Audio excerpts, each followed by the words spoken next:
Whataburger, so you're being a little kid that grew up in Texas, and Whataburger being down the street, and mom's just like, I mean, I'm at work. What are you going to do for food? I mean, I had to go Whataburger like every other day, and I fell in love with it. I've tried to get Travis in on it a little bit. Dude, I brought him to Kansas City. I'm in on the train. But the burgers, I mean, first off, are world class, and then they actually have a variety of things that you can get. And I've put Travis on the honey butter chicken biscuit, which is a little breakfast sandwich that they have there. It's really slept on unless you're from Texas. I just love saying honey butter chicken biscuit. I mean, it's honey butter chicken. These guys got great rhythm in their naming. I'm telling you, man. Hey, I'm gonna go to Whataburger and get a honey butter chicken biscuit. What is it called? The honey butter biscuit. This dude's out of control. They got the chicken barbecue cheese Texas toast sandwich. I mean, there's so much there's a variety there. That's my favorite. If it's morning, obviously going with the honey butter chicken biscuit.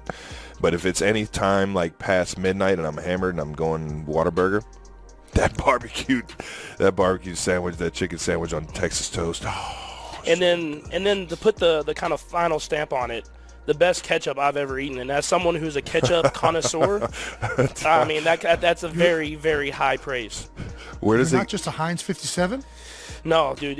The fancy ketchup at Whataburger is special. It is completely special. What makes it special? It's called fancy ketchup? It's called fancy ketchup. It's called fancy ketchup. I think there's got to be like 1,000 more milligrams of salt in it. This is just crazy so much news. better. This is crazy news. So this is where your love for ketchup started. Yes, 100%. Whataburger. This makes so much sense. Everybody. So I'm now convinced. I've never been to Whataburger, and I really want to try it now. But I'm convinced these guys are the advertising kings. Hey, how do we make ketchup better? Call it fancy ketchup. This guy, Whataburger's killing it. I didn't even realize they were killing it like that.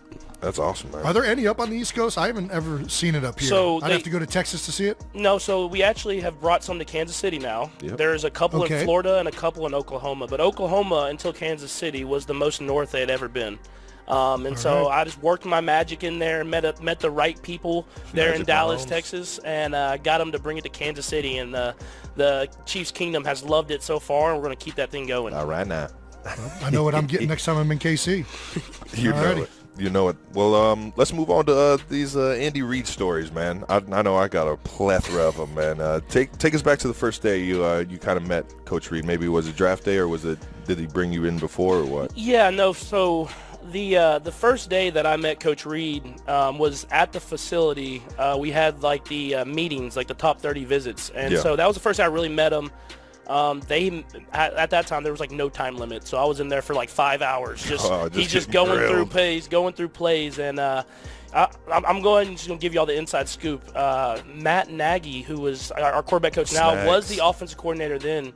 He really liked me, so he gave me the plays they were going to go over the night before. So Coach Reid's finding out here live on the New Heights podcast. Oh my God! And so Matt. He gave you answers to the test. Let's go. And so, so of course I crushed the meeting. I stayed up all night studying those plays, and so. Man, this kid is locked in. We got ourselves a winner here.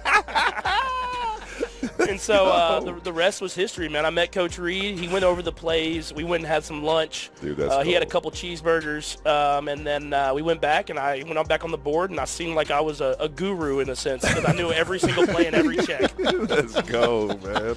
That's fucking epic.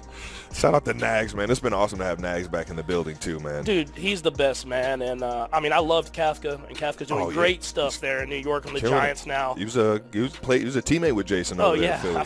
Dude, my first quarterback room, Mike Kafka was one of the backup quarterbacks. Matt Nagy was the quality control coach in there. Doug Peterson was the quarterback coach. Wow. And Andy Reid was the head coach. That's a hell of a lineup right there. It's crazy to see how all of their careers and Nick Foles. Folesy was in there, wasn't he? Yeah, well, he was there my second year. He got drafted second year. Yeah, no, but it's crazy to see, man. I mean, every coach you know this with Coach Reid and now his tree. It's like every coach that's in that building starts off quality control and within like 5 to 10 years as a head coach somewhere. It's crazy. And it says that they just do it the right way, man. You already know, right. Coach Reid's got the magic formula, man. He's got and Nags obviously had a stint in Chicago, but him being back, man, his energy and his ability to teach the certain plays that he's teaching in terms of the pass game, man, it just makes it so much easier on guys, especially on like a transition year where we got a lot of new faces in the wide receiver room. You can't say enough about how the coaching staff has made it easy for guys to come in, learn the offense, and play free, man. Yeah, it's been fun, man. And obviously we have EB too, who EB is that guy that can get the best out of you and get the most out of you every day, holds people accountable. And then to have a guy like Nagy, who's another form of a teacher, it's good to be able to hit him with both ways of teaching to get the best out of everybody. What a lot of people don't understand is that the QB room is arguably the most competitive situation every single day. Like when I tell you, I hear Nagy arguing about a rule of like how they're going to judge a certain points. Like it's every single day on like who's putting together the blitz cards, you know what I mean? And it's just it's little stuff like that, and it's just ultra competitive, and they all talk about it's one of the most fascinating rooms I've ever been in. Yeah. And I don't know about you, Jason, but I'm just gonna say I'm kind of an asshole about the blitz protection plan. I want that thing pristine before we step into the game. I can't say things on this show, but yeah, I get very animated when it comes to the cards, scout team looks, blitz pickup. Dude, I've literally gotten so pissed that I had to reel it back because it's just practice. But I'll literally go up and yell at the people across from me. It's like, they're not gonna fucking do it like that. Don't play inside leverage when it's single high. I don't care if I got out breaking route. Make me work to get open in this route. So in their defense, the guys that are out there, especially during the walkthroughs, aren't in the meetings where we're making a lot of these decisions a lot. So like, it's like, oh yeah, when this guy's outside leverage, it's here. When the field safety's at this spot of the field, it's going to be this, or the boundary safety's here. Like, and then you go out there and those guys are just doing like a generic look, and it's not tied into it at all, and it's frustrating. Dude, that's one of the worst, dude. I'll call him out immediately. I'm just yelling, get your cards right, get your cards right, the whole time. We're for those of you that don't necessarily know what the cards are and everything, the defense, when the offense's first team offense is up, will have scouted cards to give a good look on what we think that the defense will play in the game, so that each strategy or each situation will have a good idea of how to run something or the certain type of look that we're expecting to get. And sometimes the looks are just like, I got nothing out of that play. When I think it's a mark of a good team, though. Like when you're focused on the details, it makes a big difference, and it's hard to get those details right for a scout team in the middle of a week. But it's frustrating for sure. Well, let's get back to Andy Reid in the 2017 draft, man. Makes the Alex Smith trade in 2018. Was there a passing of the torch kind of like conversation? I mean, you and Alex were like brothers. Mm-hmm. You know what I mean? It was awesome to see how he embraced that situation, how you embraced that situation. That year was so much fun, because Alex had his best year. You know what I mean? So, and we took off as an offense. But just touching on that, was there any like between you and Coach or between you and Alex, kind of that passing the torch? Yeah, I think it was more me and Alex at that time. I just thanked him, man. I mean, he could have been someone that just kind of went off and did his own thing, but he welcomed me into that quarterback room. Yeah. And I know I'm getting all serious now, but he didn't have to do that. I mean, he could have just went out there and done his thing and been a great quarterback like he was that year, and let me be on my own. But he taught me so much. It helped me become a better player, because coming from college, dude, you just kind of go out there and you ball. You just figure it out there. But I learned how you become a pro, and I think that's what made me have so much success early in my career. Was I just watched Alex and was like, man, I want to do that. I need to do this, prepare myself. And so after he got traded, I thanked him. I had a great relationship with his family. I still do. See him out in Tahoe when we play the golf tournament out there. But he did it the right way, man, and that's why he had so much success in his career. And I think you can attest to that, man. Even before I was here, he was having success in this offense. A pro's pro, man. You can't say enough about Smitty, man. You're talking about kind of like how he taught you how to be a professional. He taught me just in his actions alone. I tell the story of how you the wives and girlfriends were in a volleyball league. Mm-hmm. Yeah. The wives and girlfriends of the team were in a volleyball league. So we made it our job on Tuesdays to just go and at least, show them some support that they show us on game day. We showed up on their game day, and I pull up on Pat at the car, and he's got this notebook, and obviously he's watching film, but this notebook is just full of like shit that I can't even read. and I'm trying to figure out what he's doing. I'm just like, man, I ain't doing that. I need to be doing that shit. What is that? You know what I mean? Just like, damn, man, this guy's taking notes. Like, what are you doing there, bud? And it's just like, did he teach you a certain level of like professional, like little like nuggets of gold like that? Like I'm not even sure what to even ask in terms of that, because I think the biggest thing Alex did for me was teach me what I need to watch film wise during the week. What days to watch it to prepare yourself for the next day. And for me, I now come in Monday, Tuesday, and I'm just watching games. I obviously watch the game we played the day before, but I'm watching like 5 to 6 games of the other team just to get a general sense of the feeling of what they're doing. And then after we put the base install plan in, I watched the third down cut up before I leave the building that day, because Alex did that. And it taught me to let's get a day ahead on the third downs before I step in here and we get the plan in here. Let me have a day ahead on that, and then the same thing the next day with the red zone. And then the short yardage and goal line. It's the same. Every day I kind of would just add a little by little, so it didn't overwhelm me, and I wasn't watching so much film at once. But I have a good feeling for each situation in the game, and it helped me so much, because instead of just playing out there, when I get in situations in the game, I have a good feeling for the defense. Likes to get to these coverages. They like to play this leverage on the DB with the DBs, and it helps me execute at a high level. So having Alex, man, I'll forever say it, man. It probably made my game jump 3 steps when I could have took 3 years to get those 3 steps. 100%, man. There was probably a lot of trial and error through that guy's career that got him to the point where he got that perfect routine Monday through Friday. Dude, the guy had, you know what I mean? The guy had 7 offensive coordinators in 6 years in San Francisco, man. I mean, he literally had to learn through trial by fire, and he taught me how to not make those same mistakes. And from little things like in under center, I'm coming from the shotgun every single play. He's like, hey, have your feet like this. It'll help you get out from under center faster. Okay. I mean, like just little things like that you would never think of when you step into the league. Man, those vet guys you can lean on, man. You don't realize how much they change your perspective on the game until I want to say until they leave. But for me, that was huge for a guy like Anthony Fasano. My first couple years coming in and just observing how he's a professional Monday through Friday, and to find those routine things to keep your body fresh every Sunday. You got to do certain stuff in the weight room, on the field, and recovery and all this stuff. And Anthony he didn't have to do that. Like you said, There's a lot of guys out here that are saying, I'm not a mentor, man. I'm not out here, bullshit. All right. If you're a team guy, you're going to help the guy next to you, no matter if the world thinks he's better than you or not.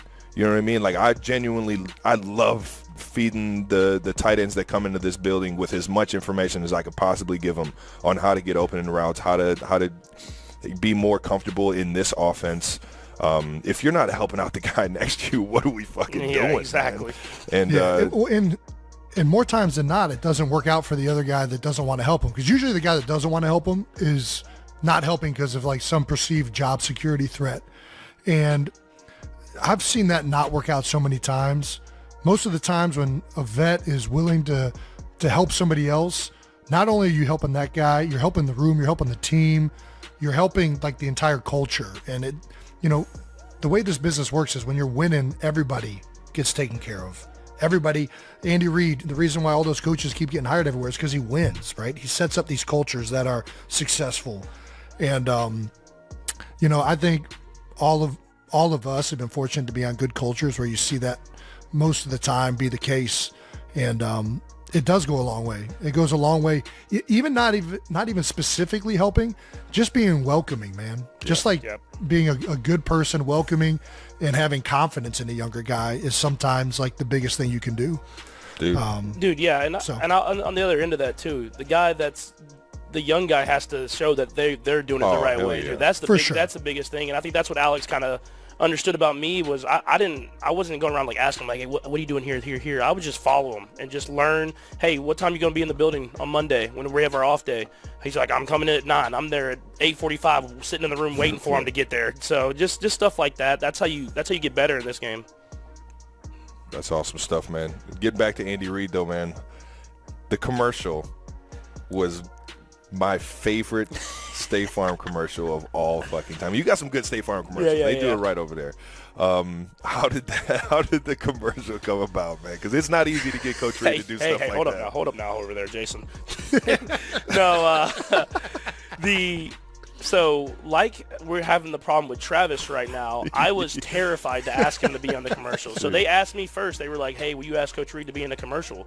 And I said, 100% not. I will not ask him to do that. And so, you guys are crazy, I said, if y'all want to, I mean, y'all go ahead, do your thing. Mm-hmm. And so they asked him. He asked me first. He's like, you cool with me doing this? Like, if you wanted me to do it, I'm like, I would love it, Coach. It'd be hilarious. Man. What a guy. And so so I get there, and he's already on set. And he's already shooting, and because he's the star of that commercial, he's the star of the show. And so I come on set, and I can just see, y'all know Coach Reed's look, man. He was not having it. He had been on set for a couple hours. He was not having it at that point, and he's over it. Yeah, and then he turns around and sees that mustache on me, brightened his day up. He's brightened his day up. All of a sudden, he's cracking jokes. He's ad-libbing, making his own lines up, everything, dude. And so that was a classic. I got it early, and I sent it immediately to Trav, and I was like, dude, you got to watch this. I was in tears, dude. I showed everybody, man. That shit was awesome. But now he messed up because now he's going to have to hop on another commercial. He doesn't even know it yet. But so he's going to have to be there's going to be an encore. He has to have one. You're a superstar. Yeah, after that performance, you've got to have you got to have a sequel. No question about it. That was awesome, man. Jason, it's on you, bud. All right. Well, you and Travis are known for having quite the bromance, Pat. I see you guys hanging out all the place. I got to make it out there with Tahoe with you guys one year, but it's such a big bromance that even Brittany is jealous. She tweeted out how jealous she was of your guys' relationship a few weeks ago. What were your honest first impressions of Travis? And vice versa. How did this bromance come together? Should I tell him the story, dude? Story? That's your call, That's man. my call. That's it's a bad your look call. on me, but so obviously I get here at the beginning of the year, and I'm still a rookie, so I'm just kind of going through the motions, trying to figure out the best way to kind of fit in. And I think the first time that I thought, I was like, me and Travis we're gonna be connected throughout my entire career was, you remember when we had the 4th preseason game? We used to have a little off time. You had like a little weekend. You played on Thursday. You kind of had a little week. Well, Coach Reed always would give you the walkthrough the day before the actual walkthrough. And me being a kid fresh out of college, I had a couple buddies that were rookies with me, and they were like, "Let's go out Saturday, man. Let's go out. Yeah. We'll have the Training walkthrough camp on just Sunday." Got done. We're done with just preseason. got back from St. Joe's. We had a great preseason. So we go out, and Coach Reed had told us the next day at like 8 o'clock we're gonna have a 15-minute walkthrough. Done. That's all you have on Sunday. So I set 8 alarms on my phone. I have them all. I go out with the rookies. Of course, I get out there and I see old Travis Kelce out at the same spot as I'm at, and I'm like, "Hey, let's." Trav's like, "Come on, all y'all come over here to the table. Let's do this. Let's have a great time." So I have a great night. Get home, have all my alarms set. I made sure of that. Go to sleep. Wake up, not to an alarm. Wake up, look at the TV. And I see 8:15 on my TV screen on the resting thing. I didn't put my phone in the charger, so my phone died. And I've done a rookie mistake. Too many times. And so obviously drove to the facility extremely fast. Dangerous. You can't overlook that initial feeling of understanding that you're not going to make it there on time is the Your most heart like just drops. No, this isn't happening. This isn't happening. This isn't happening. Am I dreaming? And then immediately you just start telling yourself how uselessly, you stupid idiot, how could you do this? You suck. You idiot. You're so unaccountable, man. Get it together, man. And then to complete the story, I get there and I get to the facility, and they're already in the walkthrough, obviously, already going. And I walk up to the door, and like how the Chiefs facility is built, the defense does it on the first side of the field, and the offense is on the other side. And I was like, there is no chance I'm walking through the defense late to get to the offense side of the walkthrough. I ain't going out Meanwhile, there, we're playing the Super Bowl champs, the Patriots, like on opening night that week. And so I sit in the locker room, and I'm just sitting there shaking my head, and they call me up to the office, and I get like the max fine, all this different stuff, feel like an idiot. And I thought it was so weird that the first question they asked me was, "Were you with Travis?" And I was like, no, not at all. Why would you even ask that? And long story short, Travis was also late. He got there 5 minutes before Oh, me. fuck, dude. So I'm sitting there. Dude, I'm coming into the building like, fuck, man. I can't believe I fucking screwed this up again, man. Because I'm not going to say I'm notorious for late, but I screwed up a few times before and have been late. So I'm in my head about it. I'm like, man, Coach Reed is going to kill me, man. I can't even look at this guy in his eyes. I'm going to be looking down at the ground while he tells me I'm the worst teammate ever, man. And I walk into the building, and they're like, were you with Pat last night? Where's Pat at? I was just like, my dog, man. I'm not alone. Let's go, man.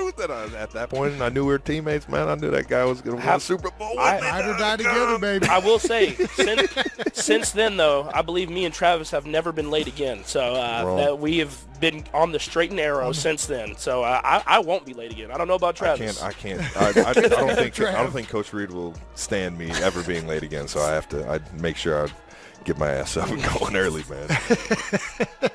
Dude, I was late one time in college. Do you remember the college rule? And in Cincinnati, if you were late for the Friday morning lift, they would make the whole team do stadium steps. Oh yeah. Until the guy showed up, and they would take somebody to go get him. Oh, my gosh. I woke up, same thing, realized I was late. In my street clothes, went straight into the stadium and just started doing stadiums. Let's go, man. They made me for an hour and a half. This is how bad I was. Your teammates can respect that, though. Your teammates were like, this guy cares. No, he feels bad about it. He's doing it in Timberlands. It's sweet. I remember I used to do what is it? I used to have like a psychological yeah, man. I mean, time is time, you know. Back in college, I wasn't really pressed about being late. So I would show up late or something like that, and I would get told I got to be at that 5 o'clock stadium step run, and I would be ready. That was the only thing I was on time for, and just like Rocky Balboa, that shit, just like sprint the fuck out of them and just be like, I'm getting better today, baby. So they stopped making me run stadium steps and started making me push pennies on like the weight room floor, which is not a slippery surface. What? You know what I mean? Yeah, I had to push pennies with my finger, and I wasn't allowed I've heard of plate pushes. No, dude. I've never heard of penny pushes. Pennies against a weight room floor, and I had to do it in a figure eight, and I wasn't allowed to be on like my knees or like your laying knees, down. Yeah, you're like bear crawling essentially. Yeah, I had to stand up. That sounds terrible. Dude, couldn't get hyped for that one, so they beat me on that one. The sickest thing I've done in college was have you done like the rolls where you have to get like this and this barrel roll across the field? Everybody's just throwing up the entire time. Terrible. Well, my first punishment, it was a team punishment for everybody was missing class. Kingsbury had us do that, but he played Get Your Roll On, which everybody get your roll on. He played it for like 30 minutes straight. Everybody's just rolling and throwing up. I'm like, this is just psychological warfare by Coach Kingsbury out here at Texas Tech. That's good stuff. When you hear that song to this day, do you have like Pavlov's dog? Like, are you like immediately? No, I hate it. I hate it immediately. All I can think about is how sick I was that Wednesday morning at 4:30 before class. That boy's stomach starts turning over, man.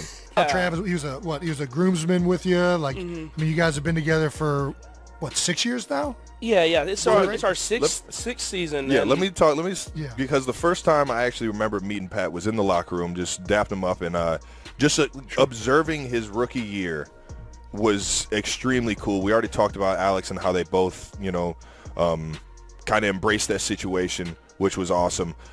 But Pat immediately became a favorite in the locker room because of that. You know what I mean? Because of how good of a teammate he was, because of how he embraced that entire situation, knowing the elephant in the room. And he was just a genuine, natural, relatable guy to everybody. And I think a lot of that kind of goes back to you growing up in a locker room, you being around all that with your father playing in the league and the MLB, and being around all these different walks of life. You know what I mean? And his ability to relate to guys is one of his biggest leadership qualities. And I attest to that, and I think that that was definitely what made me be like, man, this guy is a great teammate. He can ball. I just couldn't think of anything that you were doing wrong, man, except for showing up late with my sorry ass. And it was cool to see, man. And then on top of that, obviously you took it to a whole nother level and got MVP the next year. So I had to make sure I shouted you out on that one, man. That shit's cool, man. No, and then like you said, as it evolved over time, I think what's which I think Jason knows too now from being in Kansas City a little bit here, is I feel like we both love and we work our ass off in the building, but we like to have a good time and enjoy it with the people that we kind of were brought up with. And I love that about Travis, is that he still hangs out with all his boys from Cleveland Heights, baby. You know him, and so it's he still hangs out with them. I still hang out with all my same buddies I hung out, played baseball, basketball, football with growing up, and our groups have kind of become friends because of that. And so we like to have a good time. When we play golf, I feel like I've gotten Travis into golf even more because I like to play golf so much. For sure. We'll have people over to the houses. He'll invite me and all my family over to the house. I've been down there shooting some hoops with Jason a little bit. All right. So we just like to have everyone just feel welcomed, and I think that's what has kind of built our relationship, and it's kind of evolved into what y'all see today. 100%, man. Awesome. That shit's, and it just makes it fun, man. When you're going to work with guys that you respect, with guys that you love to have fun with, man, it just makes every single day that much better. And especially when you get a big time win on Sunday night like we did. Oh, man, fire it up, baby. We talk about golf though, man. We've been to a few golf outings, man. You got any favorites outside? I mean, I feel like Tahoe is the ultimate. But. Yeah, Tahoe is definitely the ultimate, but I think our win in the Justin Timberlake golf tourney, the 8 a.m. That's pretty cool. 8 a.m. Invitational, that was by far my favorite because me and Travis played out of our mind, out of nowhere. I've never played that. Travis played out of his. I thought you carried it. Well, let me mind. explain what happened the first day. The first day, Okay. I'm like the streakiest putter of all time. I call myself the J.R. Smith of putting because if you ever seen J.R. Smith play basketball, JR, he's gonna hit 5 threes and then miss 5. It's Also just how a great golfer. Way better golfer than me. But so I did well. I drove the ball well. And then me and Travis traded off this kind of the second shots, but for like the first 9 holes, I could not make one putt, and Travis made all of them. Dude, and Oh, wow. when I get on the green, I get like the shakes. I'm the worst on the fucking. I'm a mental head case. I can't see whether it's. Did you got the belly putter going? Is that what you're doing? No, he has I might need to fucking switch it up and go with the belly putter. He has like the Caddyshack golden putter, dude. It's the craziest thing I've ever seen. I'm going for looks. Just a I'm going straight for blade. looks. No lines or anything on it. No sweet spot. Just a piece of hot iron sitting right there. Looks great. I think it's like 50 pounds, but it's pure gold. It looks like. And we're paired up with Michelle Wee and Kira Dixon, and Great they're golfers. actually playing out of their mind. And we're I feel like we were down for a little bit, and then we finally climbed back to neck and neck. And it was like their competitiveness and us being like, man, we gotta keep it going, or they're gonna embarrass us. And then all of a sudden, I roll in like a 20-footer.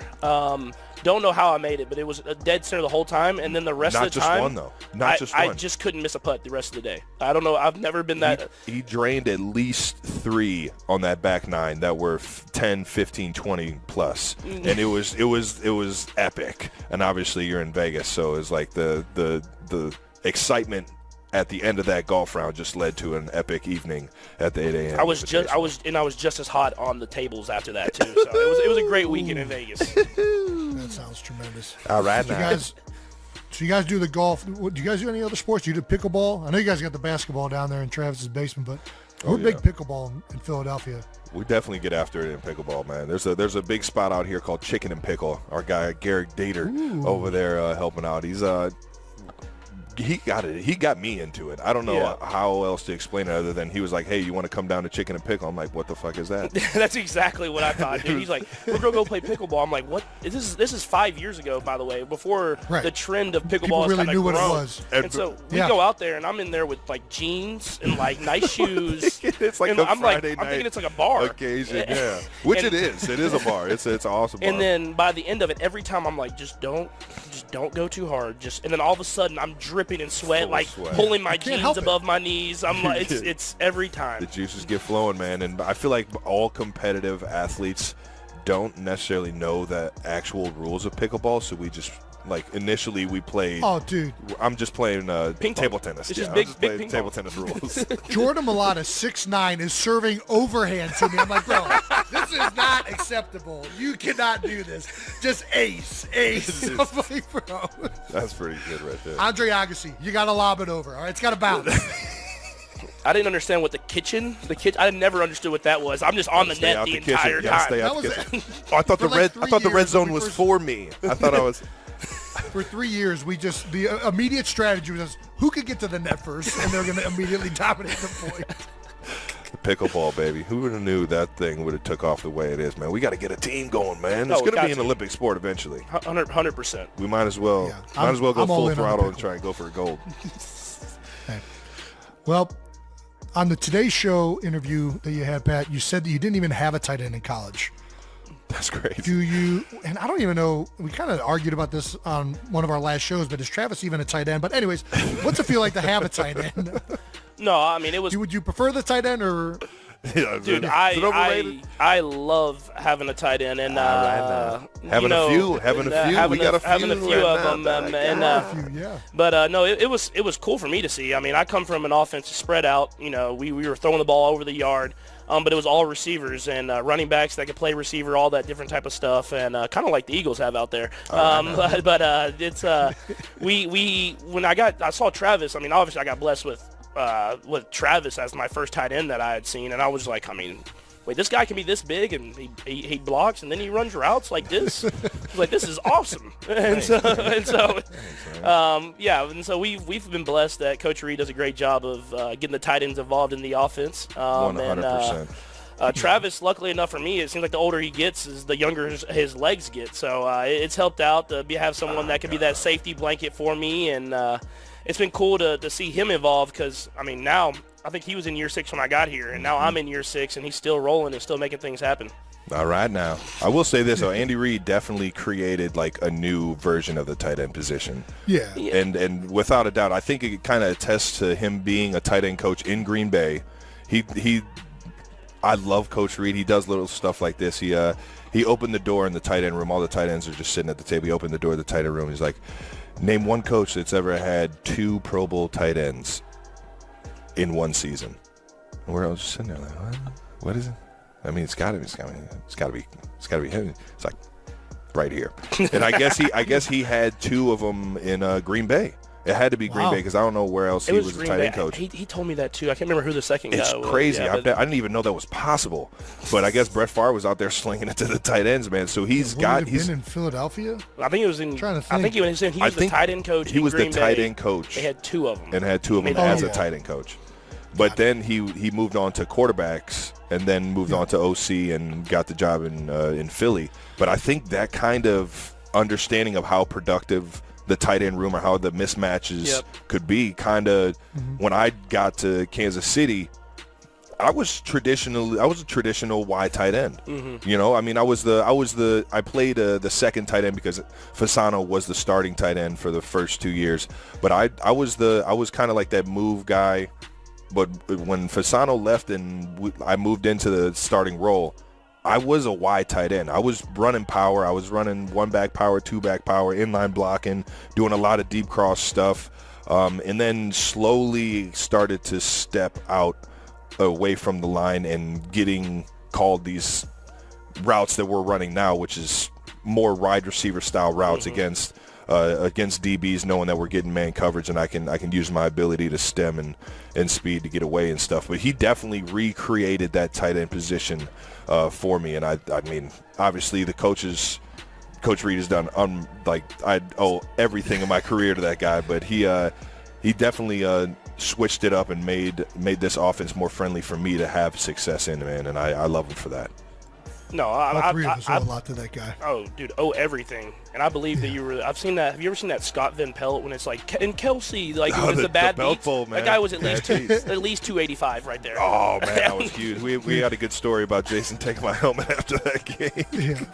There's a whole highlight video from his college tape of him blocking and being like an inline tight end that I made. You know who made? Yeah, you know who made my college highlight tape? Oh Jason gosh, Kelce, baby. If you haven't seen it, unseen footage of Travis Kelce, Jason Kelce production, baby. I think it's still on my Facebook. MySpace, maybe? I haven't logged into. Yeah, I haven't logged in a while. All right, Travi. Let's do it, man. Career rewind. I am screwing up with the production crew's giving me some tongue twisters. Draft night. We all have draft day surprises. we shared Jalen's draft day surprise about the Eagles, and that was awesome to hear. And then obviously your draft day was wild, man. There was a lot of big name quarterbacks coming out. The Bears traded up to number 2, and the Chiefs traded up to number 10.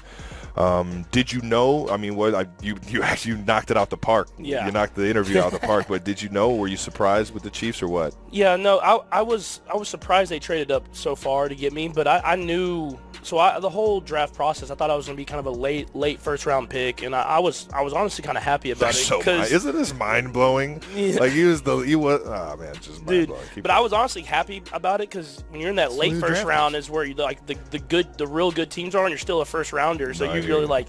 You're like, I can go to a good team, be in a great situation. And as the process went on, I got a feeling that I was kind of going up in the draft. And I had a couple of teams that I think have been out there now that said they were going to draft me. And that's true. Like, it's not like these coaches are making that up. I talked to them during the draft process, and they were like, hey, if you're there, we're gonna take you.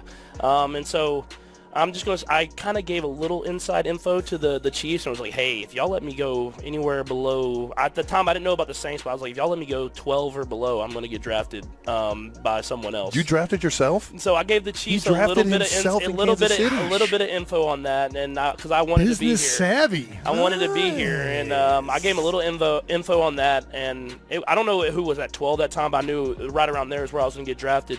And I texted, I didn't text Brett Veach. My agent talked to Brett Veach and the Chiefs staff. And I remember at about pick 9 or 10, Veach sent my agent a little picture of a Red Raider with the guns up. And so I knew that the Chiefs were drafting me, and it was cool, man. I was back home. I was back home with my family. I remember I get drafted and all this, like, you're celebrating with the family and everything like that. Man. And then we go to like the hole in the wall bar my dad's been gone to forever. Shout out to Silky P. Yeah, Silky P. And we're playing darts with all my homies from back home at my dad's hole in the wall bar, and it's like standing room only. It was an awesome. It was awesome. Place sounds awesome, dude. Man, Jason could live there. Yeah, this sounds like my kind of establishment. Dude, that is one of the most baller draft day stories. You basically talked them into... Well, I didn't draft myself, but I knew the Chiefs wanted me, and I was just kind of like, hey, if you let me get a little bit past, I'm going to probably get drafted. Man. And they came up and got me. And we already talked about the first year sitting, but, like we've all said, being in an organization like this and like you're in Philadelphia, that makes a lot of guys' careers even to be better than what they would have been. And so I was lucky enough to be in Kansas City and surrounded by greatness, and it helped me become who I am today. I gotta ask Chris to send me that guns up. The little picture? You may get it for you? I'll get it for you. I need that one, dude. I'm just gonna send it to Veach every time you lead us to a fourth quarter comeback. The last time we talked about the draft day stuff, I didn't even say my draft day story. You and Jalen shared yours, so I'm talk about kicking it over at 127 West Nixon. Oh yeah, so we're all over getting ready for and I knew I was a day 3 guy. I knew I wasn't going to get drafted above round 4, but I thought I was going to get somewhere around 4. And really, there are only 3 teams interested in me. Kansas City Chiefs, ironically, was the team I thought I was going to get drafted to. Ooh, who was that? Romeo Cornell? Who was that? Pioli was the GM at the time, and the head coach was Todd Haley. Todd Haley, thank you. And pretty good, bud. They seem, he's locked in. Gosh, he's dialed in. And big Chiefs guy over here. All right, man. All right.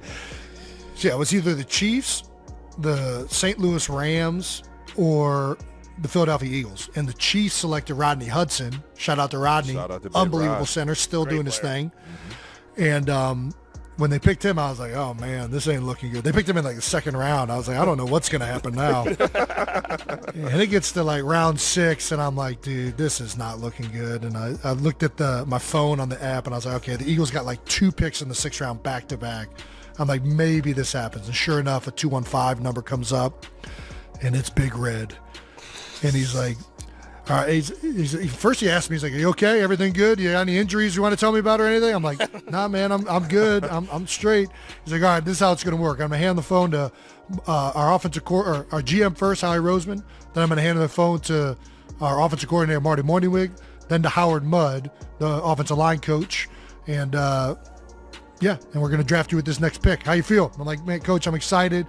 He's like, all right, you ready to go? I was like, yeah. He's like, all right, what did I just tell you? And I'm like, I don't remember anything. The test, the first day, the first phone call? First phone call, he's like, hey, man, you're going to be playing in front of 75,000 people. I'm going to need you to know and dial it in here. It's like, Big Red for the win again. On draft day. Coach Reed's got bangers, man. I don't know. My dad's crying right in front of me right now. I don't know what to say. He probably gets a kick out of just the responses he gets in those moments, man. That's great shit right there. Fuck. We obviously know about the Bears selecting Mitchell Trubisky over you. We just talked about them going up to number 2. Even Mitch himself, former Cleveland guy, we love Mitch. Any truth to the 2019 moment against the Bears, man? The 1, 2, 3, 4, 5. We think we got 10 fingers here. 10th pick, man. Yeah, I mean, of course. You gotta have but fun it was with it, to man. me. It was never directed towards Mitch. Like I have a ton of respect for Mitch. He's a great guy. Led him to a lot of wins, man. If you ever look back at it, I think he got a bad rap a little bit. I mean, he led them to a lot of wins over there in Chicago. He's got a bad rap, man. You can't tell me any different, man. And so, but it was more of when I left that meeting, you know, when you leave a building, you kind of have a feeling like, yeah, I did great there. How they were talking to me, for sure. If they're going to take somebody, it's going to be me. Yeah. And so I had that feeling kind of from a couple of teams, and they were one of them. And so I just felt like I didn't feel disrespected. I don't want to say disrespected, but I felt like they gave me the kind of implication that they were going to take me. And then, so the first time I played them, I was pretty hyped up for the game, to say the least. I believe you caught the touchdown right there, huh? He caught the touchdown, the little wide scrape route. But he caught the touchdown, and I let the emotions. Me and Trav talk about this. I don't know about you, Jason. Sometimes I do stuff on the field, and I don't even remember doing it. I just kind of black out and do it. And so once I saw that they got it on video, I try to wait till I got to the sideline. They got it on video, and of course I knew the question was coming, and I was just like, no, man, they were checking my fingers to make sure they were all still there. So got these things working. Still got 10 of these things. 1, 2, 3, 4, 5. Yep, they're working. Jason only has 9, so that counts. That counts. 9 that work. Yeah. 9 that work. So we talk about the blackout moment just a little bit. I think that your excitement, your how locked in you get onto the game, that's really the blackout moment. It's not that, you know, I promise you I did this during the ESPYs, man. I recently just did, I did like little segments at the ESPYs. Steph Curry absolutely rocked hosting it, and that was cool to see, but I was doing little snippets here and there. And my first snippet in the ESPYs, I'm reading the prompter, perfect, say hello to Joe Buck and Albert Pujols as they walk by, and kind of ad-lib a little bit, come back to it, and I just immediately just start to, like, I don't want to say black out, but I do not remember finishing that's the sentence that was on the prompter. And I hear the music cue, and all of a sudden, you know what I mean, they're going into the next scene, and I'm looking at everybody, and everybody's looking at me like, you did great. And I was just like, I don't know what I just did. I don't know what I just said. And I think that exactly. And I have those moments for whatever reason where I just get so excited and so engulfed in the moment that I just I don't really think about what I'm doing in the moment. I just kind of, I don't know, I just do it. I mean, it's called being in the zone. What are you talking about? You guys are two ballers. You just went in the zone this past game on Sunday night. Like, you go into autopilot. You guys got these minds that just, you know, when you're in the moment, you can't operate at the speed necessary to be that creative and that instinctual by thinking about doing that stuff. It just like happens. It's hard to explain, but I think that's exactly what you guys are explaining. Like, you're just truly in the moment and you're reacting, and it takes a long time to get that comfortable doing something. And, you know, I think the more prepared you are, the better chance you can get to that. But you also kind of just got to be a special type of player, man. Not like to get to that level and to be able to make decisions correctly while also just kind of operating on autopilot. Like, it's kind of crazy to think about. But 100%. I mean, you two definitely got that. I'm not gonna lie, I'm terrified of teleprompters. Terrified of them. It's like one of my worst fears. I went to the ESPYs one time, and of course, I was at the ESPYs. They want me to come on stage and read a little thing for the firefighters in LA and how they were out there battling fires when we played the Rams that year. And for it was, sure, I mean, so much respect. I'm like 100%. I'm doing this. And so I wanted it to be great. So I memorized the whole speech the night before, and I was like, I'm just going to do it straight off memory. I've practiced this in my mirror. I'm ready to go. And I remember I was looking out there, and I was looking, you're talking, but you don't want to make direct eye contact with anyone in the audience. Oh, man. And so I was talking, and I was just kind of looking, and I caught the teleprompter, and I was like, oh no, I got to just start reading it. And of course, it comes up, it starts coming up, and I'm reading, and I'm doing great. And I see SOU, and I'm like, and for all the firefighters out there in South Carolina,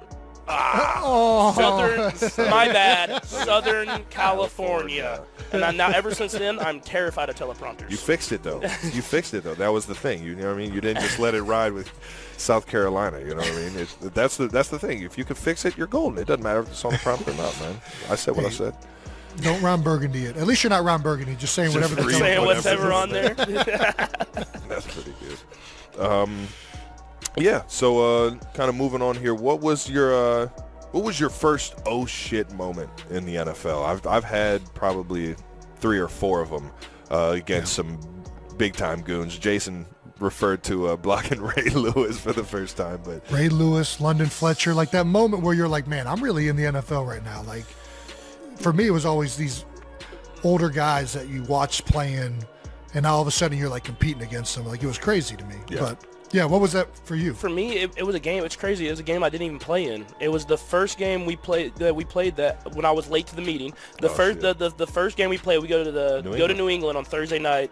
Opening, They dropped the banner, all this different type of stuff, and I remember running out in the field and being like, holy, like this is the NFL. Like, dude, I was in pat and go, and I was firing stuff. We're not pat and go. Everybody's just like lobbing them. I'm throwing 50-yard seeds down the sideline. Everybody's like, "What are you doing?" I'm pumped up.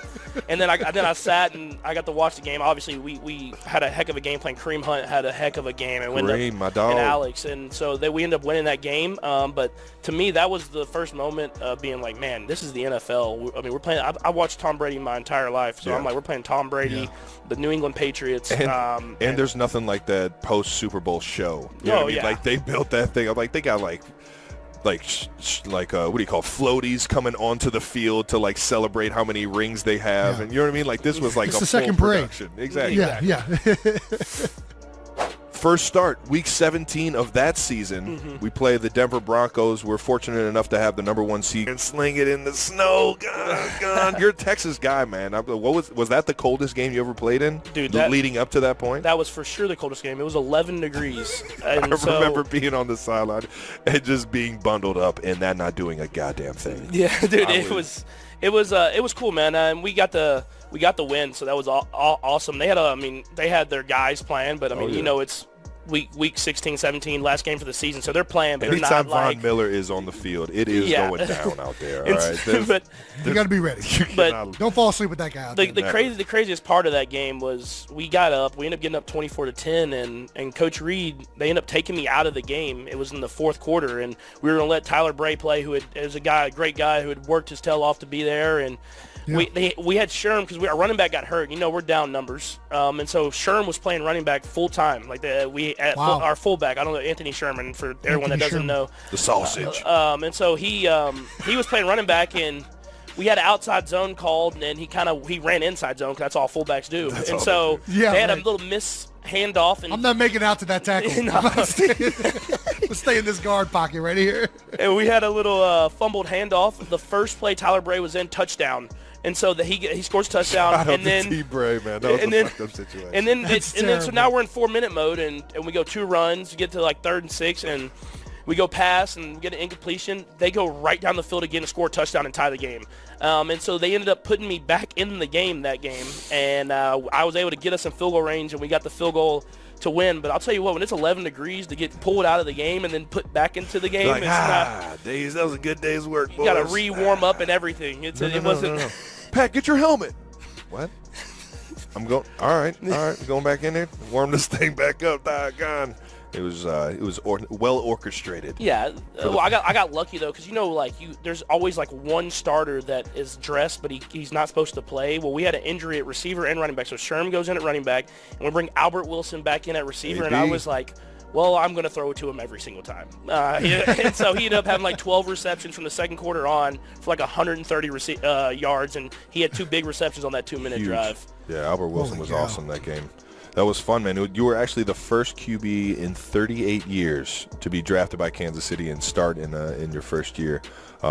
Hit an early milestone, and just been knocking them out ever since then, man. Just kind of talk about just the early milestones that you hit. I mean, the first year you actually started, we took the league by storm, 55 touchdowns, MVP Pat, man.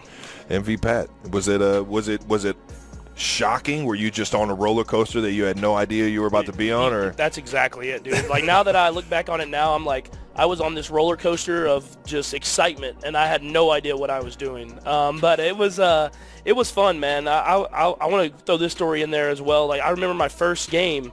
Like, Tyreek had a huge game, but Travis had 1 reception for 6 yards. And you look at our relationship now, and you would be like, that is crazy. But my dad tells this great story.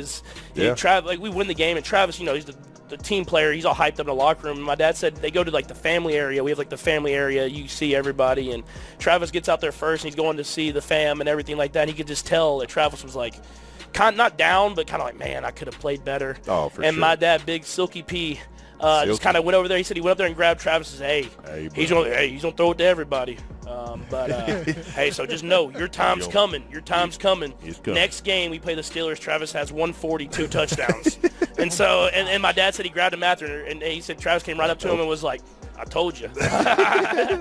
Yeah. Silky P don't lie now. Silky P ain't gonna lie. But the excitement. I mean, we rode that momentum the whole year, man, and we were out there slinging it around. Scoring a lot of points, and it was a lot of fun, man. And winning that MVP was awesome. But I look at it now, and I'm just like, I didn't even appreciate how great that season went, how fun that season was. Yeah. We ended up losing the AFC Championship game, but it was obviously a great starting point to my career, just to kind of go out there and say I can do it. Heck yeah! To all the youngsters out there that are listening to the podcast, man. The transition from high school to college, from college to the pros, and being ready for all those moments, man. Do you have any just advice or anything that you could just throw out there for those guys? Yeah, I would say be all in. If you truly care about this thing, man, be all in. And when I look back at my career, I think about in college, I feel like I wasn't all in. I did everything I was supposed to do. I went to class. I would go do the workouts and stuff like that when I was supposed to be there. But once I got to the NFL and saw what all in actually was, I realized why I didn't win more games in college. And so I just think if you're gonna really try to chase these dreams, follow them. But if you're gonna follow them, make sure that you're all in. Because in order to be great and to really succeed and to get to this part of your career, you have to be all in every day. You heard it here first, folks. We've been talking about it for a while. Jason actually had a good story about Kobe saying fueling yourself with knowledge. I feel like that has so much. Just be curious, man. Just be curious. You just want to get as much information as possible and just keep building that and building that. I also had I think it's important to test your boundaries, man. Yep. Like for me in college, like I thought in high school I knew what hard work was. And then I got to college and you're like, oh man, like I haven't been working hard at all. Like those college workouts they're mental workouts. College workout I ever had, and I kind of think this is good for like every freshman and really rookies to go through. Like my first workout I ever had, the guy it wasn't even trying to be productive. He's just trying to beat the crap out of me. Yeah. Right? And he's at the end of the workout, we did so much upper body. He says, all right, if you can take this Bosu ball, like those big rubber balls, if you can take this thing, hold it above your head, it weighs about like 5 pounds maybe, and walk around the whole like gym, which was not that big in Cincinnati at the time. We hadn't built the new one yet. Then you don't have to clean up the weight room. I made it like 10 feet. And then had to clean up the whole like.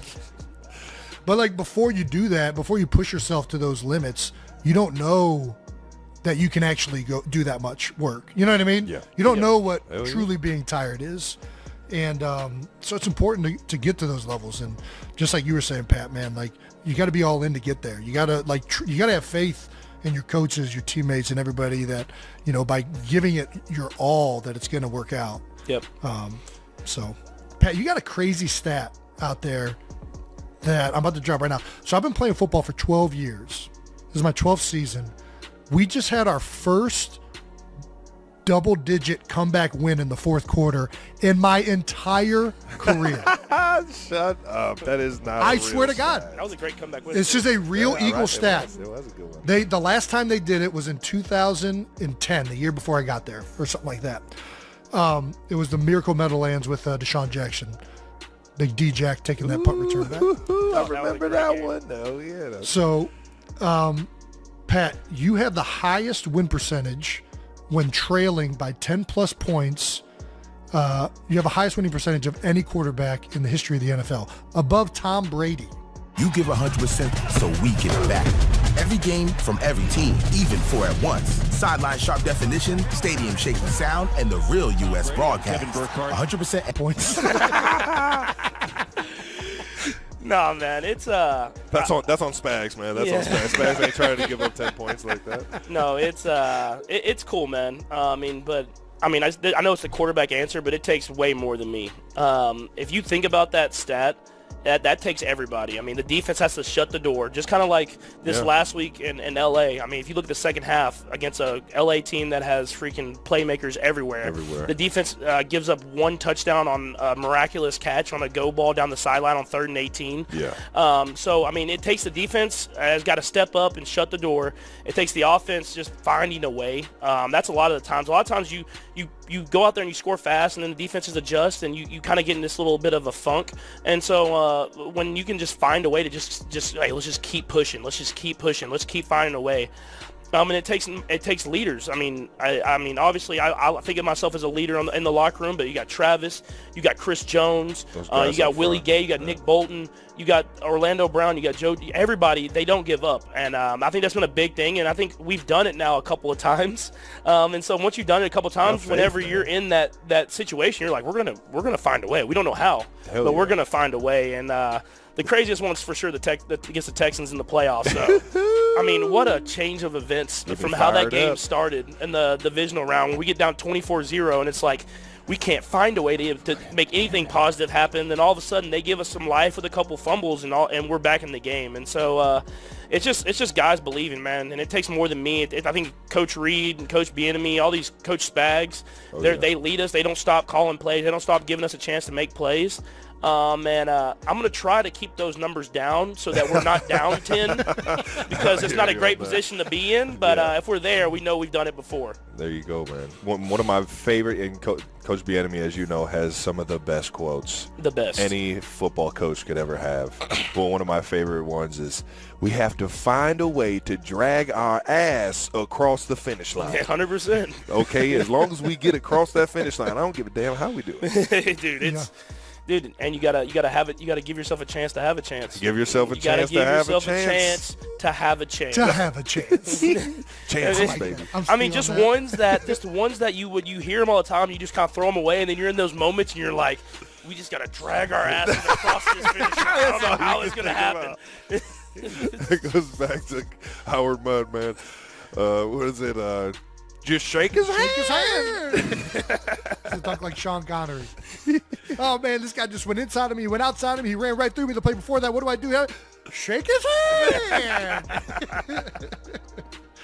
Hey, man, those little tidbits that make all the difference. I guess, what makes you so good, do you think, in these late situations, these 2-minute situations? I know you probably don't like doing this. I mean, what can you account to it, though? You're such an instinctual player. I don't know. Yeah, go ahead. I think you see it with all the greats, and that's what I'm trying to get to. Is at the end of the day, it's not going to be perfect. It's not going to be the perfect pocket.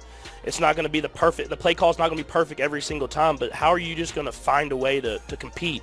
And that's something that I pride myself on, and I played every sport growing up.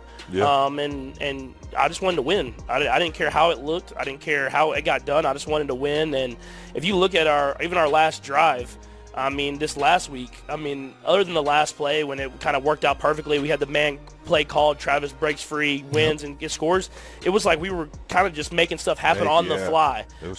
So it's how can you be focused in chaos?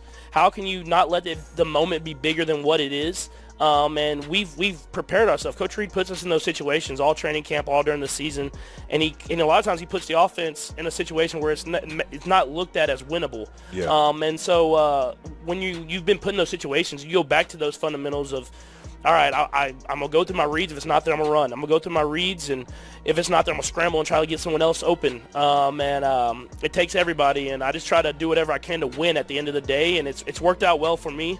But like I said earlier, I don't want to be in those situations a ton, but if we're there, I'll be ready for them. I feel like, and this is a big shout-out to Tom, but I feel like the standard of what those 2-minute situations are, I mean, we've seen Tom Brady be in a situation like that, and it just in the back of your mind, like, what's possible.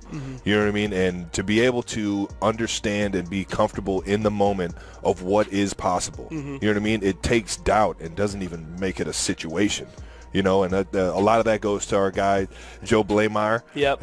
Every single Saturday morning, putting us through like a Chris Berman 2-minute or 3-minute. I'm talking about from like Division III to the NFL. He's our high school in Alabama. He has every 2-minute situation you've ever seen. So we'll put this more into perspective. Coach Blameyer is our wide receivers coach, but he does a lot on situational football at the end of game, so that we understand a lot of what's going on and to get more knowledge of what's possible. You know, on top of it just being some of the most entertaining fucking shit you see. You know, we bring in the Cal Stanford. You know, the band is on the field. You know, chaos. He brought up the Meadowlands, Miracle in the Meadowlands with Deshaun Jackson before, and he makes it at ease being in those moments because we understand what's possible. On top of, we got 1-5, we got Coach Reed dialing it up, we got the playmakers to make the plays. And on top of that, we've seen what's possible before. So there's a certain standard of, all right, what can we get done? How we're going to attack them? And it's way. We talked about it kind of a little bit of just feeling comfortable in that moment, but it's that this past Sunday versus the Chargers was just, it wasn't necessarily, I don't want to say it was a comfortable feeling, but we knew that we two timeouts left with 1:40 left. What exactly was possible, man, and that only gave us confidence, you know? Yeah. Well, Pat, you said a couple of seconds ago that you don't really care how it looks, right? You just want to win.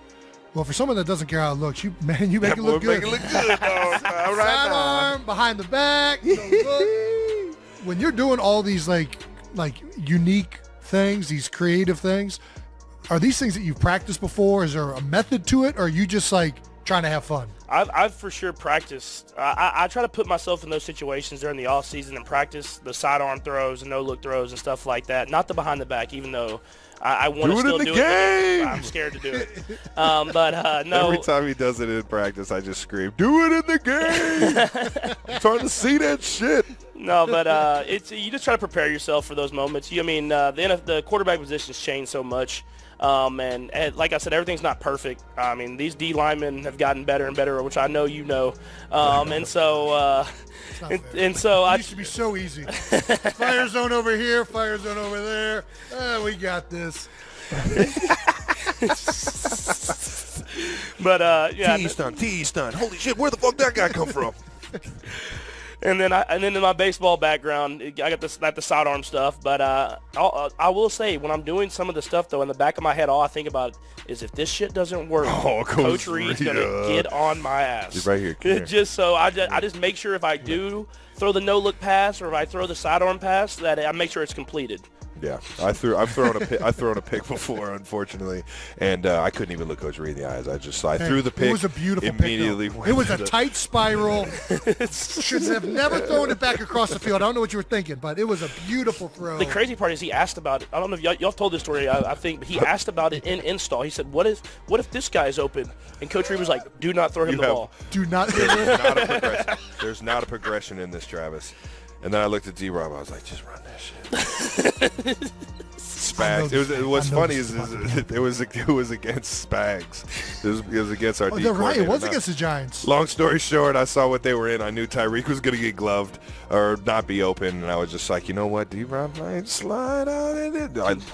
All it took was an instinctual, like, a few steps to the right and just a peek, dude. Just a peek. And it was like either I'm about to get tackled behind the line of scrimmage or this thing's going up. And it was my only chance to throw the football in the National Football League. No one noticed in the game the other day, this dude pitched me the ball back. Dude. First off, I made a horrible read. The end crashed, and I still pitched it to him. I was just like, here you go. And then he looked back at me. I made eye contact with him. He was just like, here. I was like, what am I going to do with it? I'm just stuck with the ball now. What you're going to do is you're going to try to make a play. I'm going to be behind you, and then you can then lateral it back to me. We're just going to make a whole thing of this. He's blacked out. He's in the zone. He's not thinking. This is true. There's no thought process going on. This is true. It's like who'd you do that before? Was that LaShawn? Yeah. Dude. McCoy? Yeah. That Shady, play baby. was so filthy. That was, yeah. God, that might be one of my Backyard favorite ball, baby. plays.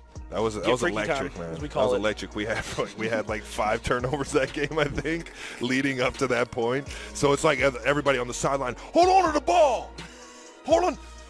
5 points of pressure on that thing. High and tight. Close the ups down. First off, I'm just like running to the right, and I'm just like off my back foot, just like, somebody find it. Before his feet hit the ground, he already pitched it. I already knew where I was going with it. I felt Shady's eyes on me. I'm just like, oh yeah, Shady's always ready. Hot potato. He's going to be down in on this. He's got me, but he don't got you. Well, as a great player, right, I guess it's open for all of us. Like, is there any criticism about your game that either bothers you or you feel is legit? I'll go first. I have always been criticized for my snapping, and to be honest, it's not very good. I got a fast snap. It's off targets occasionally. It's really remarkable as someone who can't snap the ball that I've played 12 years of center. Scott, how are we weighing this Snuck thing out? that one out. We can deal with that. Yeah, we'll figure it out. He does a lot of other good shit. That's awesome, man. For me, it's definitely blocking. That's no elephant. That's no secret, man. Everybody's harping on me about my blocking and things like that. And I've taken heart to that, man. I've been a guy that, I try and make myself more of a blocker, more of a physical presence in the run game, knowing how much I can have success in receiving and things like that. But yeah, man, there's some good defenders out there. I don't know if you've seen, man, holding the block in the NFL isn't the easiest thing to do. Although George Kittle does make it look easy and fun, man. Yeah, and for me, it was more, I think, when I was coming out of college. But everybody thought of me as this like gunslinger that threw all these interceptions and all these touchdowns. And we had to score a lot in college. And I still, if you look at my college stats, I never really threw a lot of interceptions. But they were just like, in the NFL, though, they're going to be interceptions. He hasn't done it yet, but they're going to happen. Yeah. And it's going to happen. And so Trust us. I had the little spot last year where I threw a couple of them, but I've always valued taking care of the football. So I try to get rid of that thing from my MO or whatever critique that people like to say of me. But in this game, if you're not towing that line, I feel like you're not playing aggressive enough. And so there's times in games where I know, like, I get a little wound up. I like everybody else. I'll make a cool play where I like scramble around. Like in the Jags game, I scrambled around, made a cool play, and then I try to do it again and throw an interception. And I'm just like, I know, it's me. It's too much. And so I just try to stay on that fine line, but not get too aggressive. Yeah, but you got to put the foot on the gas in this league. You can't play timid or wait for other people to win the game, especially as a quarterback, man. If you believe in yourself, you got to go out there and get that thing. Oh, you gotta give guys chances. That's big on me. Give guys chances to make plays. That's why I've never been a big like completion percentage guy. Like that's never been like my favorite stat to kind of keep high. You want to obviously have a high completion percentage, right. But I feel like if you're not kind of pushing the limit and giving guys chances, and then another thing is throwing the ball away and not taking sacks. I feel like you're hurting your team. And so I've never been a big completion percentage guy. I'm someone that likes to push it. And I want it to be high, and I want it to be like having success, but I want to make sure that our guys are having chances to go out there and make plays. Chances. Love it. Chance chance, baby. You're pretty good with the stats. Right now you're leading the MVP voting. What's your mindset going into a season? Like obviously not a lot of changes, but you're losing Tyreek, one of the biggest playmakers on the Chiefs over the last few years. Best receiver in the league, man. Yeah, I know. Yeah, coming into the season, are you focused on MVP type, or are you just more on the success of the team? No, I mean you don't. I don't think anyone, focuses on the MVP and stuff like that. I mean, you shouldn't be if you want to be a great team. I just focus on winning, and I knew. I mean, losing Tyreek is losing Tyreek. I mean, to me he's the best receiver in the league. I mean, it's gonna be big for anybody to lose a guy like that. But even more than, I mean, we brought a lot of great players in. I think I just looked at Coach Reed and I was like, this dude has had success with whoever is on the field, quarterback, receivers, tight ends, running backs. And I'm like, so if I just listen to what he has to say, we're going to have success. So I did that, man. And I tried to take it on myself to I'll have a bigger responsibility in the offense. And you got to get through your reads better. You got to be better at getting it to the right guy and giving guys chances to make plays. And we had a lot of guys that have stepped up, man. If you look at our team, it seems like every week it's a different receiver kind of having the big game. It's been so fun to watch, dude, man. It's been cool, man, and I'm so happy for those guys, man, because they kind of got a bad rap coming into the season. I was looking at it, and I know Travis was looking at it like, man, these guys can ball. I don't know what everybody's talking about. I don't know what y'all over here talking about. And so just to see guys that are going out there and having success. Sky had the big game last year, and I've seen that. I mean, this last game, and I've seen that talent all year long. You see guys like Justin Watson, who J-Watt, baby, up top J-Watt, baby. Who I saw in the OTAs. I think it's a story that's out there, and I called Brett Veach. I'm like, hey, how fast is this white guy we got out here, man? Because he's over. I can't even throw it far enough. This guy is outrunning me. I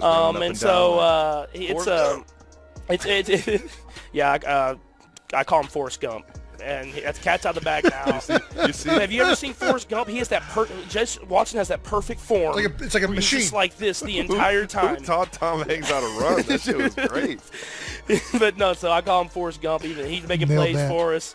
It's the Penn grad, man. The old Ivy League, baby. Every single time he catches it, makes a big play. I just see him get up and it's like, mass equals 4 times the celebration. It works every time. No, he was born with club feet. He had to teach himself how to run at a later stage. The worst is you got to see this guy how he throws a football. It's the craziest thing I've ever seen. The most robotic, arm. I want to see it in slow motion. Can't do it. I don't know how it comes out of his hand. It's never a spiral. I don't know how he even thinks. You know, Coach Reed gives everybody a chance to have a throw in this offense. He's like testing the receivers, the tight ends, everybody out. And we were like, hey, J-Watt, man, can you throw? He's like, nah, man, nah. that ain't my job. And we were like, come on, just give us one. He was just. Với Agoda, đặt dễ dàng, giá hợp lý. Đừng chần chừ nữa. Song chơi 4 phiên giá vẫn yêu thương. Đặt ngay. Introducing ClickUp Super Agents, the world's first AI agents that natively collaborate with humans and always have correct context and perfect memory. You lead, your super agents go to work, completing tasks, scheduling work, creating designs, and even running entire workflows. And starting today, every human can create an AI agent. It's a total leapfrog in productivity. Maximize productivity with your... I was like, what? It was a shot put. How can you be so athletic and that's what you got, man? But that's crazy, man. J-Watt stepping up. It's awesome to see him do his thing, man. But yeah, we got everybody stepping up, man. Juju, MVS, you name it, man. And to answer your question, man, you never think about that MVP stuff. If you do, you're in the wrong sport, man. All you think about is going out there and winning games, playing for your team, and at the end of the day, you want to win that Super Bowl. And if that's not your only goal, then you aren't playing the right sport. Yeah. Love it. What do you think you're still improving? Or do you think? I mean, I think this is forever. Kind of I think you have to be improving. I mean, everybody knows. The moment you're not getting better, everyone's catching you, right? Yeah, exactly. And I've got the best improvement I've made is I've become patient, which I had to last year with all the coverages we were getting. I learned how to throw it to the running back. It was hard for me. I would every time I'd look downfield and I'd just be like, if he can just get an extra, that safety might come down a little bit. But I learned how to throw it to the running back and let those guys make stuff happen in space. And once I did that, it opened everything else back up. And so I want to continue to improve, man. I want to continue to get better. I want to make it easier. I want to be where Tom is, where it's like he knows what coverage the defense is in by how the nickel is aligned and everything like that. And like you said, man, you know it, man. If you're not improving, you're getting caught by somebody. And there's a lot of great quarterbacks in this league, man. Y'all have one of them, and I'm trying to just take a quick step every time they take a step. I'm gonna take another one and just try to keep it going. You're talking about patience, man. I always laugh at how fast your mind is actually moving, dude. I feel like his mind works at like a fast forward speed compared to everybody else's. And you can tell when he's tapped in, like trying to play golf with this dude, he tries to break the record for the fastest round every single time. He's the slowest golfer of all time. Dude, I'm talking about he's hitting his third shot. Angel Cabrera, no practice swings, walk up to the ball, dude, boom, hit it. Just knows exactly what it is. But you see him on the field, and sometimes they shoot to him after a play, and he's like kind of thinking, and he's always doing this, right? Yeah. Pat McAfee, shout out to Pat McAfee show. He made this kind of where I'm going with this, but he's like, give me the play. Give me the play. I need it faster. I need it right now. Give me it. And he's always got his tongue right here. And he's just, he's not looking at shit, but he's thinking of everything.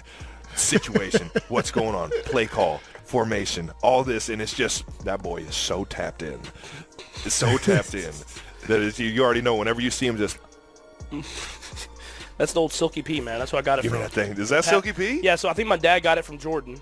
He got it from Michael Jordan, and then he did it. And like as a kid, I'm watching my dad play professional baseball, so I'm trying to do everything he's doing, and every pitcher and then I started doing it as like a kid, as a habit, and now it's every time. And now Sterling's doing it now, dude. And Sterling doing it. I catch Sterling doing it. I'm like, it just runs in the family. I love it.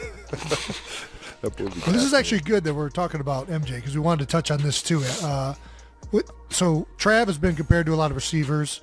I get compared to pretty much any white fat dude with a beard. You've been compared to basketball players, goats. Which one of these comparisons blows your mind the most? Steph Curry, Michael Jordan? Michael Jordan. I feel like I don't even have that competitor that he had, man. After watching The Last Dance and seeing that, I feel like I try to be that, but that's one of a kind. I mean, to be that competitive and at all times, like if I shook his hand, he'd be like, I can shake my hand tighter than you can shake your hand. I mean, that's just the type of guy he is, man. And my favorite, I mean, I hate talking about myself. Favorite one is the Steph one because I feel like Steph brought a different style of basketball to the game. And I want to try to bring it to where it's not, quarterback isn't, that's what I try to do is make it where it can be played in different ways. It's not the traditional style. You can still do the traditional style, but you can do it every way. And I mean, Jalen's doing it that way, man. He's evolved throwing the ball, but he can still run. He can make the quarterback runs. He can make the throws. He can do everything. And it doesn't have to be played this certain style that we've become accustomed to. And so that's what I've tried to do in my position is how can I play the game in my way so that people behind me can have a chance to come out here and play the same way. All right now. No Trailblazing. Where you're taking the game from. All three of you guys have changed the game. Speaking of GOATs, you grew up an Aaron fan, and you've already had big battles versus Tom. Just like NBA players get together during the off season, have you had a chance to work with either of these guys? I haven't worked with him on like football specific stuff. I've seen Aaron a lot with the State Farm commercials and everything like that. I've seen Tom a lot just kind of in passing, some golf stuff, some different things like that. I mean, I learn from as much as they'll give me. I'll take it in and learn from them. But dude, it's cool to just take in any information from those guys. And I know I've talked about it, and the stories kind of came out there, but after we lost to Tom in the AFC Championship game, when he just came up, he grabbed me as I'm walking to the car. I'm obviously upset. He's supposed to be celebrating with his team, and he just said, hey, man, I just want to let you know you're doing it the right way. And just him saying that just validated everything that I did that year. It was just like, all right, all this time that I've been in the building and putting that work in, the GOAT is literally saying you're doing it the right way. Awesome, and so that little things like that, those little pieces of advice, man, that's stuff that I take and I try to just run with it, and that's helped me become who I am. Nice, man. Sometimes all we need is just a little reassurance that we're doing shit the right way, man. You know what I mean? All it does is just fuel that confidence. Yeah, I mean, I feel like, especially when it comes from a guy like that, you know what I mean? Like somebody that has been doing it right for so long, like that's a good feeling. What do you credit to, I guess, your ability to learn so quickly? You know, you come in your first year, you dominate the league. Trav has said you're a big film watcher. Are you also do you have like a photographic memory? Like, how does this work? Are you a big note taker? I'm a big note taker. I'm kind of all of it. I'm very superstitious. Yeah. So whatever I did my rookie year, I do exactly the same now. Like I'm a baseball player, superstitious. So I take a ton of notes. Yeah.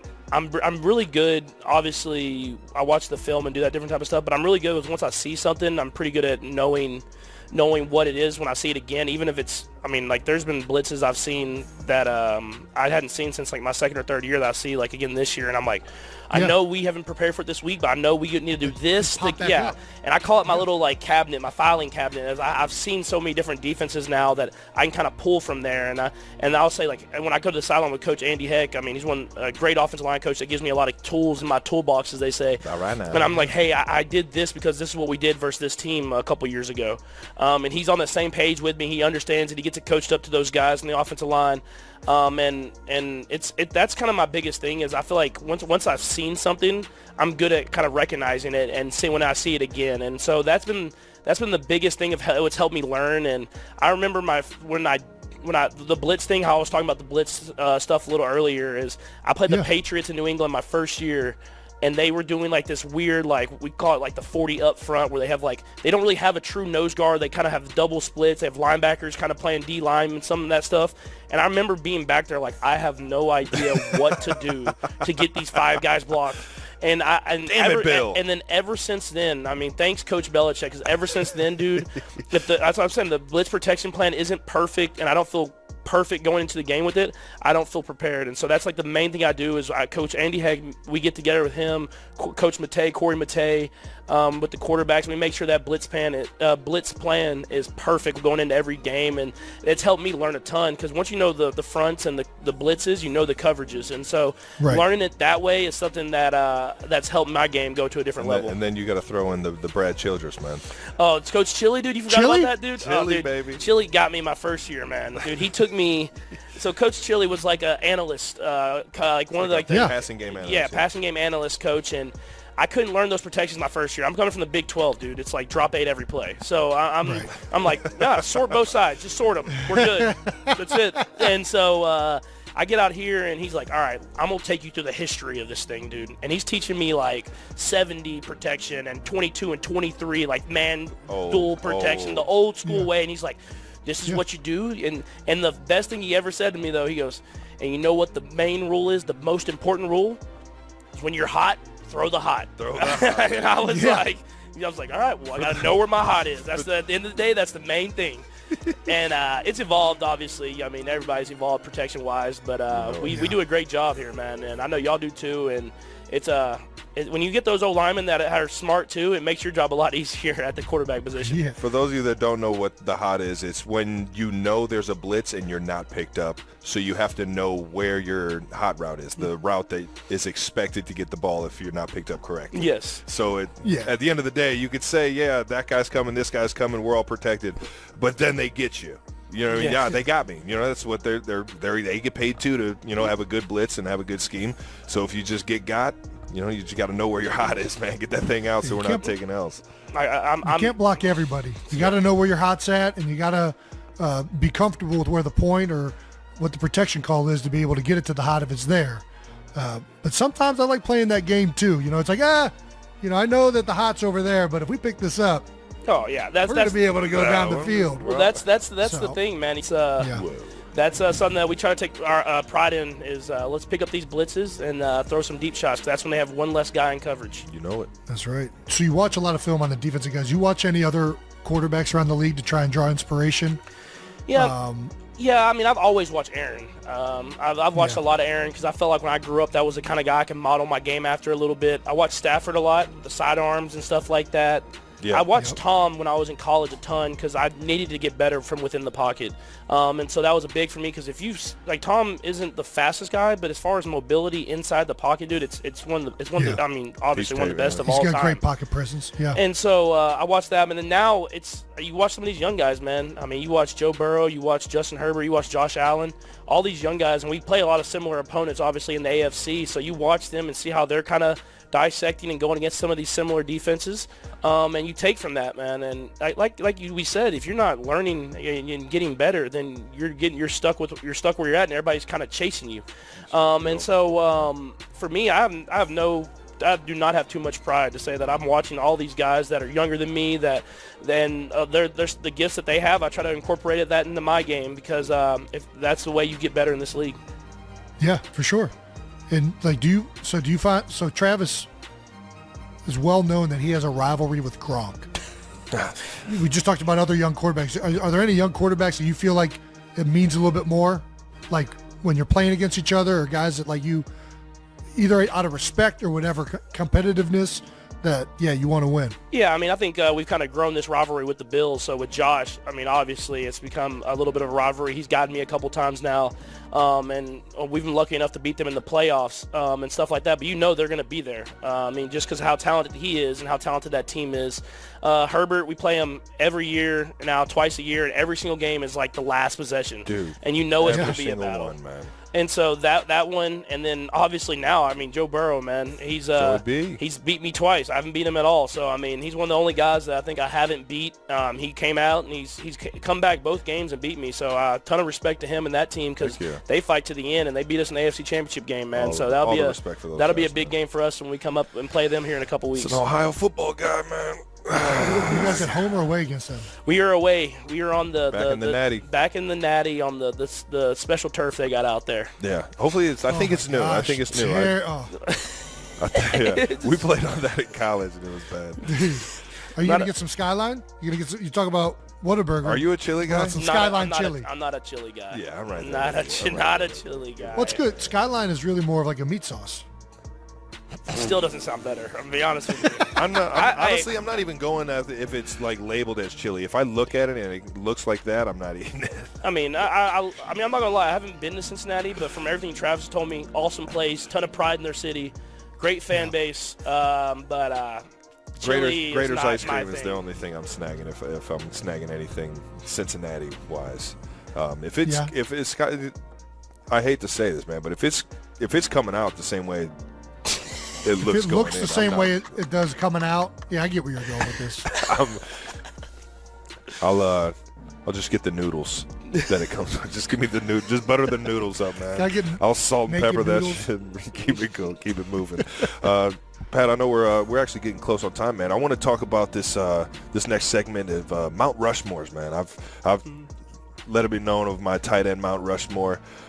Jason's talked about his, and what's your? We also had Jalen chime in on what his quarterback Mount Rushmore would look like, but what does that look like in the eyes of Pat Mahomes? Man, put me on the spot here. I mean, obviously Tom's on there. Yeah. Joe Montana. Montana's on there. He's on there. 4 Super Bowls. Got to put him on there. Shout out to Joe and his sons, man. Both those guys, man. We owe you guys a beer pong game, man. Dude, Travis, I mean, are you kidding me? We'll finish. Let me finish my Mount Rushmore. We can get to that story. Then you got to throw Peyton Manning would probably be on there. The Sheriff for me.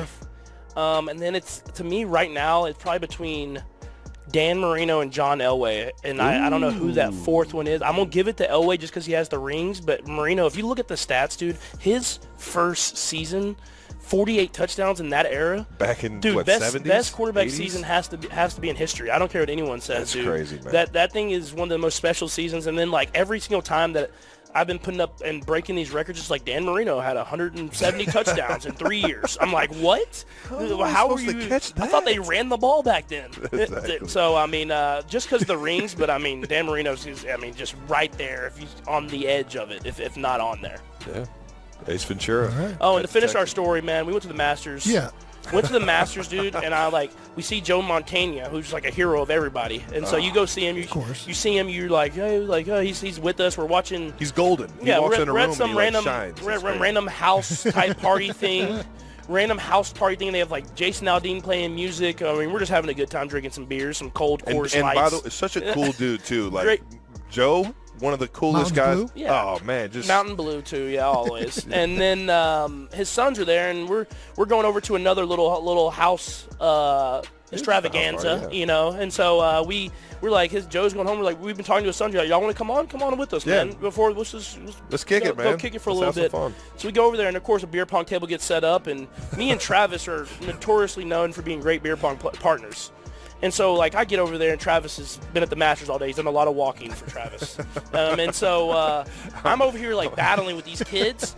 and Travis is bounce shotting every single shot. He's like, Dude, look they're away. They're leaving the board open, man. They're leaving the board open. I love Their it. eyes are everywhere. I love it. 0 for 13. There's no pity. 0 for 13. I didn't hit a single one. And then I Gotta hear, play aggressive, Pat. Gotta play aggressive. Take shots on the field. and then I hear through the grapevine that these guys are bragging about how they beat us, and it's because this guy Travis won't lock in.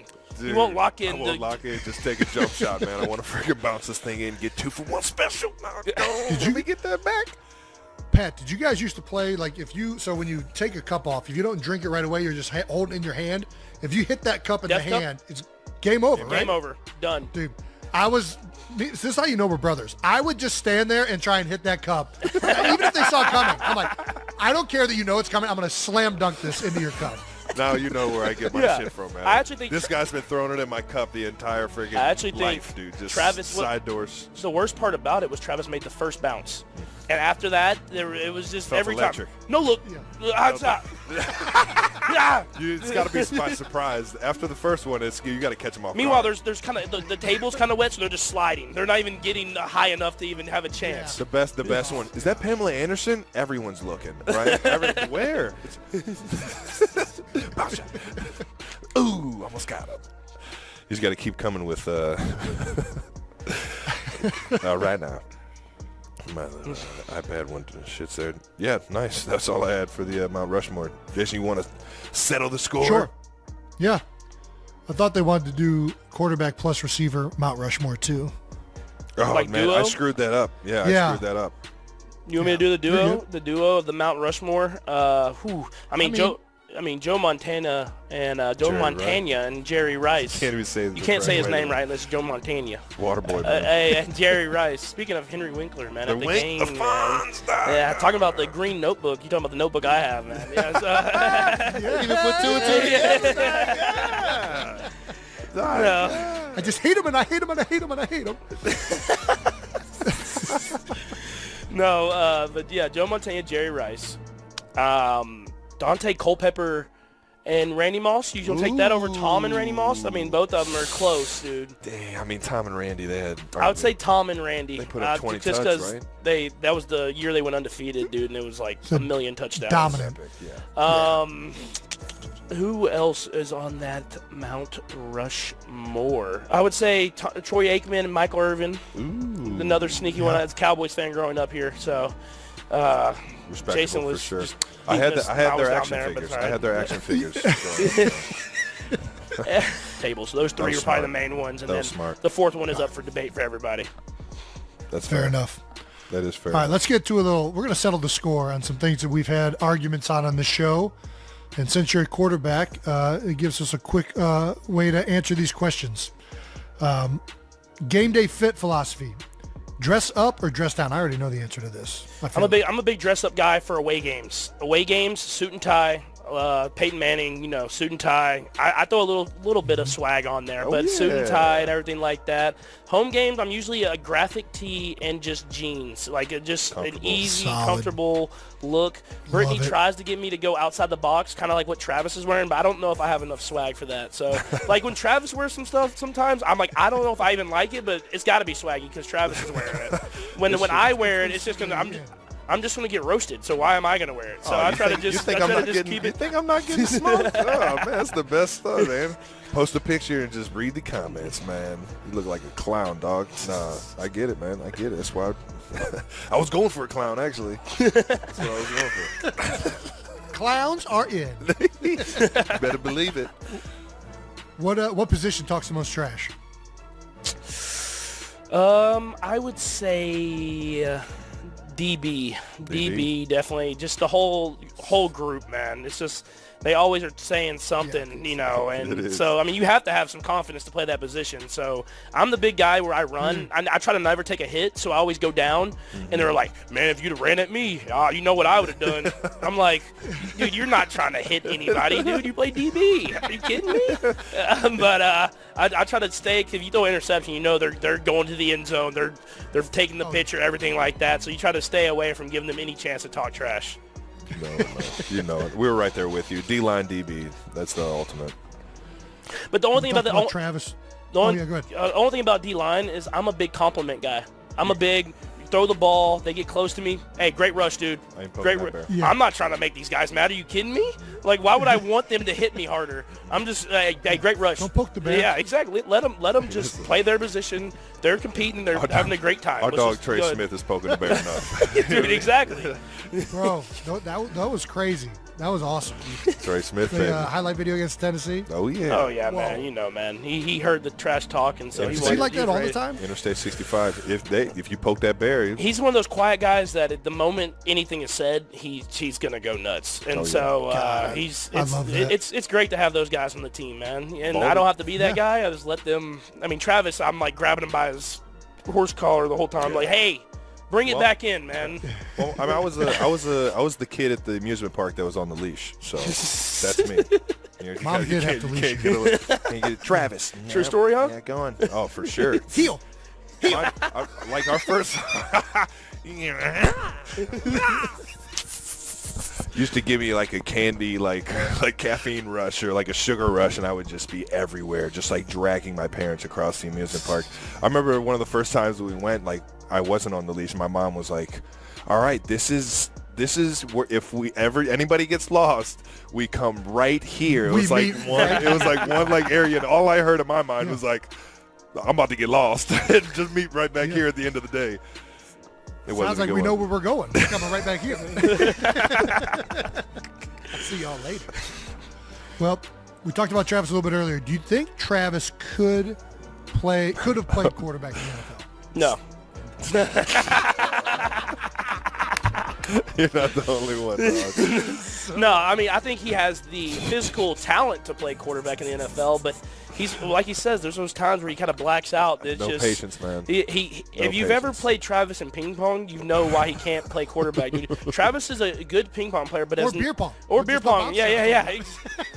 He's too aggressive, man. And ping pong, I'm a big returner, and I'll just return it. I know he's going to try to spike it, and he's going to hit 1 out of 8. I mean, he's going to have it, but I'm gonna score 7 points. Those ones he missed. So he's too aggressive. We just let him just go out there and get his aggression out, trying to run dudes over. I get caught in the fun of the game, man. I get caught in the fun of the game. Cannot do much. I get caught flanking. You can't flank as a quarterback. You just cannot flank. The old Ali approach in ping pong. Just let him punch himself out. Exactly. I can't help myself, man. I see that thing sitting in prime spot, and I'm just like, Other than quarterback, what do you think is the hardest position to play on the field? DB 100%, man. Especially with the rules, how they've changed. Those guys are put in tough positions, man, and so they have to play defense. They have to not know where the receiver's going, but there's a chance they get picked by someone else. But they have to stay. They have to not put their hands on the guy, and they have to hold their ground, but not to hold their ground too much because they might get a pass interference. So, and they have to have the quickest memory, man. If they make one mistake, it's like the next play they have to try to make something happen. So definitely, that DB position is definitely a tough one. I think all three of us agree on that one. yeah. Would you sign a baby?